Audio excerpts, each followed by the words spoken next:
Bem-vindos! Hoje nosso papo é sobre o Ibovespa.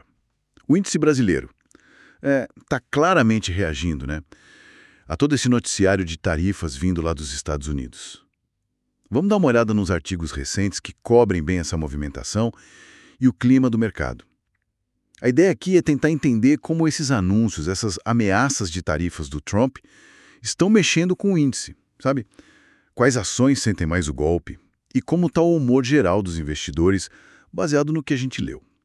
Ok, então vamos lá desempacotar isso. Para começar, o cenário geral. O Ibovespa teve um dia de queda, mas, assim, modesta, né? Caiu 0,13%, ali para os 139 mil pontos. Em outro dia, já vinha de uma segunda baixa seguida.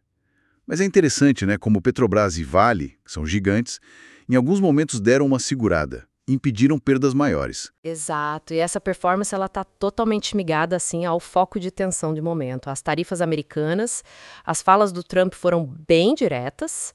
Ele confirmou, né, o prazo de 1º de agosto para novas tarifas sem mais adiamento. Antes era 9 de julho, ele mudou. E as ameaças vieram com nome e sobrenome. Falou em 10% sobre os países do BRICS, muito em breve, 50% sobre cobre importado e tarifas bem pesadas sobre semicondutores e farmacêuticos. Essa última, nossa, podemos chegar a 200%. Mas deram um prazo, né? Um ano para as farmacêuticas se adaptarem. Isso, claro, gera uma incerteza danada. E o mercado? Como é que ele recebeu isso? Uma das fontes que a gente viu usa a palavra melindrado, né? Tipo, sensível, desconfiado. O William Queiroz, da Blue3, ele aponta que o investidor está naquela de esperar para ver, quer mais clareza nessas negociações, mas essa clareza parece que não vem fácil, né? Você falou das ameaças firmes, mas também dessa porta meio aberta para negociar. Precisamente, isso que é fascinante, essa dualidade. Ele crava um prazo, Trump, né?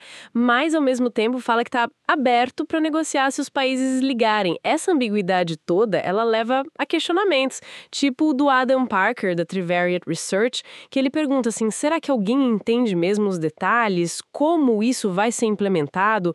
Qual o impacto real? Ele até sugere que o mercado pode estar se reajustando a essa falta de clareza. E aí, como o Rafael Figueiredo, da XP, aponta, o dólar vira um termômetro, né, do apetite a risco nesse cenário todo. Uhum. E essa incerteza bate direto em algumas ações específicas, certo? A gente vê setores que estão mais expostos sofrendo mais. A VEG, por exemplo, caiu bastante, 4,06%.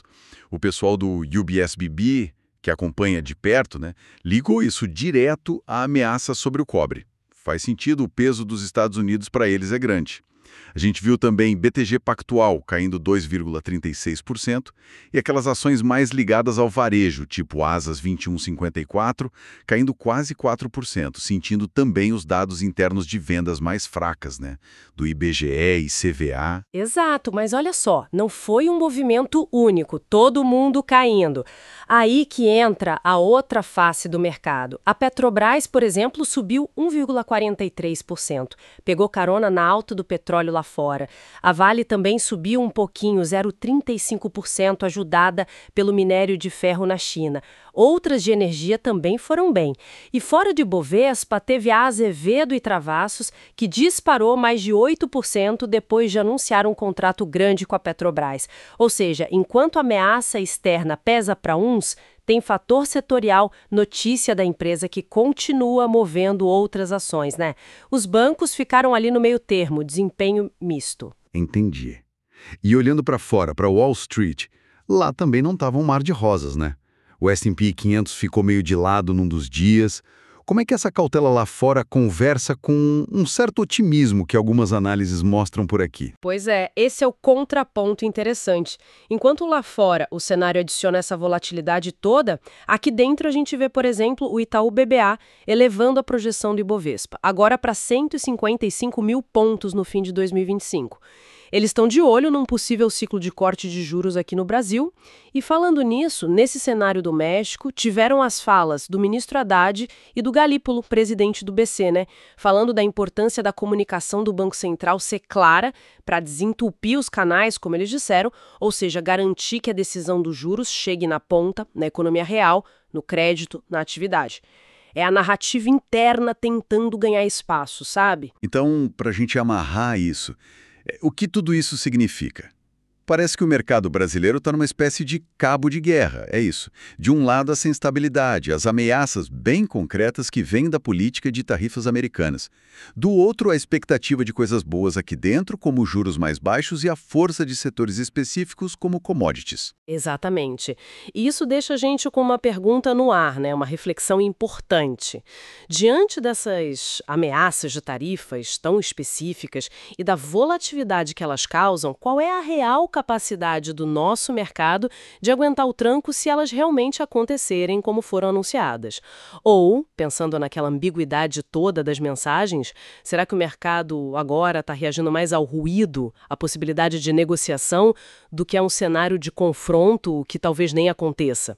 Fica essa questão, né? A dificuldade de separar o que é só ameaça, o que é sinal de fumaça e o que pode virar fogo de verdade nesse tabuleiro global tão complexo.